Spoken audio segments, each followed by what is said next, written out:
முதலமைச்சர்ங்கிற மக்கள் அளிச்ச பொறுப்புக்கு கூட மரியாதை தராம தரந்தாண்டு என்ன ஒருமையில பேசிட்டு வராது. அதை பத்தி எல்லாம் நான் கவலைப்படல.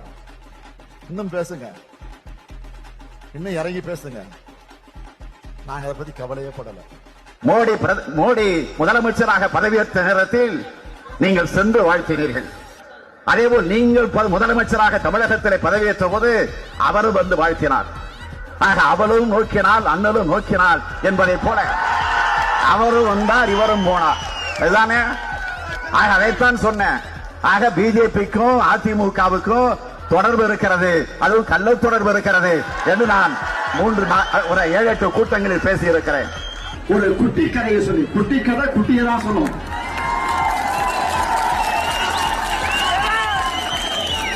ஏன்னா அவர் குட்டி கதை சொல்வதில் ஆச்சரியப்பட வேண்டிய அவசியம் இல்லை.